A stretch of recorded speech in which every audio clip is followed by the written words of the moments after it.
Silver ఏంటి ఇంకా తగ్గుద్దా పెరుగుద్దా?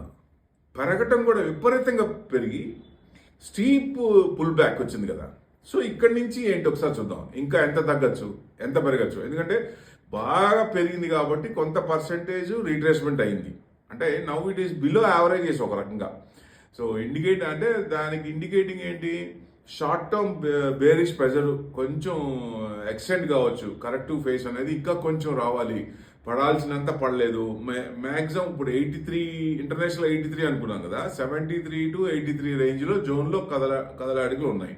So దాన్ని నెక్స్ట్ అంటే షార్ప్ స్ట్రాంగ్ బయింగ్ ఎక్కడ రావచ్చు అంటే $65 to $70 అక్కడ కొంచెం స్ట్రాంగ్ సపోర్ట్ ఉంది. ఫర్ సపోజ్ అక్కడ దాకా వస్తే అది మంచిది. అక్కడి నుంచి మంచి స్ట్రాంగ్ ఇది ఉంటుంది. అండ్ బ్రేక్అవుట్ అవ్వాలంటే 85 to 90 ఎప్పుడైతే హయ్యర్ సైడ్ బ్రేక్అవుట్ అయిందో 92 దెన్ అప్ సైడ్ మూమెంటం రావచ్చు. ఎక్కడ వరకు మళ్ళీ high it will retest all time high.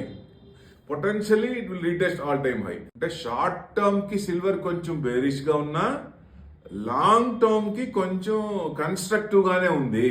ఎందుకంటే సపోర్టెడ్ బై ఇండస్ట్రియల్ డిమాండ్ ఉంది, స్ట్రక్చరల్ సప్లై కన్స్ట్రైంట్స్ ఉన్నాయి, డిస్పైట్ ఎలివేటెడ్ వాలటాలిటీ ఇండెక్స్.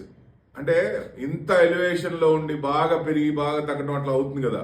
ఇంత అప్ అండ్ డౌన్స్లో కూడా స్ట్రక్చరల్ సప్లై కన్స్ట్రైంట్స్ ఏంది మారలేదు కదా. మార్కెట్ స్ట్రాటజీలో మార్పు లేదు.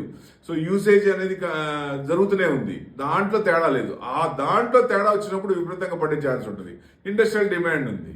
సో ప్రీషియస్ మెటల్ అన్నట్టు ఈ రెండు ఉన్నాయి కాబట్టి ఇంకా కొంచెం చిన్నగా కొంచెం షార్ట్ టర్మ్ కొంచెం రిట్రేస్మెంట్ అయినా లాంగ్ టర్మ్ లో మళ్ళీ ప్రాస్పెక్టివ్ గానే ఉంటుంది.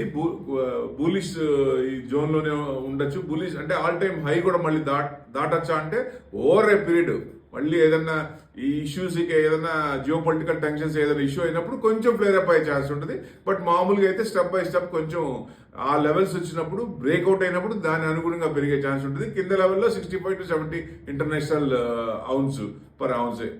ఆ లెవెల్ చూస్తే మన మార్కెట్లో కూడా ఆ లెవెల్స్ వచ్చినప్పుడు కొనుక్కోవచ్చు. పైన బ్రేక్అవుట్ అయినప్పుడు అక్కడ కూడా మన యావరేజ్ కూడా చేసుకోవచ్చు.